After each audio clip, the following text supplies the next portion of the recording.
مثيل الا للنادي الاهلي. النادي الاهلي بيفوز على اوكلاند سيتي 3-0. ايه يا جماعه الماتش ده؟ ماتش عظيم جدا جدا، والنادي الاهلي كان في حاله ممتازه جدا بصراحه، واللعيبه فايقه جدا يا جماعه. النادي الاهلي كان بيقدم مزيكا حرفيا، واللي ما اتفرجش على الماتش ده فايته كتير. على ما اعتقد ان مصر كلها النهارده ما عدا الزملكاويه طبعا كانوا بيتفرجوا على ماتش النهارده.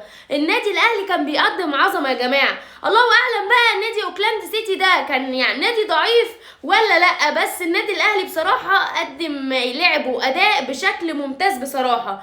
والله اكبر علينا يا جماعه. النادي الاهلي بيصعد الى ربع نهائي كاس العالم للانديه بعد فوزه على اوكلاند سيتي ب3-0. اللهم صل على النبي يا جماعه. الهدف الاول سجله حسين الشحات، هدف صاروخي يا جماعه. الله اكبر. انا حاسه ان هما يعني هياخد احسن هدف في كاس العالم للانديه لحد دلوقتي هو هدف حسين الشحات. وهدف التاني محمد شريف، الحمد لله بالسلامه. طبعا انا كنت فاكره يا محمد يا شريف ان انت بس بتفوق على نادي الزمالك، طب ما انت بتسجل في الفرق التانيه اهو يا محمد يا شريف. والهدف دي بيرسي تاو، الحمد لله بالسلامه يا بيرسي تاو، وعمل لنا الرقصه الشهيره بتاعته. والله كنت وحشنا يا عم. اسيست مين بقى؟ اسيست ابننا كهربا ما سجلش هدف، بس لازم يعمل يسيب اي لمسه ليه في الماتش. اللهم صل على النبي يا جماعه يعني. ومحمد هاني برضو يا جماعه، محمد هاني المونديال، يعني نخلي يا جماعه الماتشات كلها في كاس العالم للانديه عشان نشوف محمد هاني العظيم ده يا جماعه.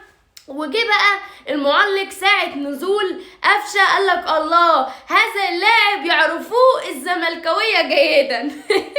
بيحفل عليهم بصراحة يا جماعة. انا حبيت المعلق جدا، يعني حسيت ان هو اهلاوي بصراحة. الحمد لله يا جماعة خلصت، يعني ما أعظم ليالي المونديال وليالي النادي الأهلي. النادي الأهلي النهاردة كان بيقدم عظمة وحياة ربنا يا جماعة، وإن شاء الله تكون البطولة أهلاوية.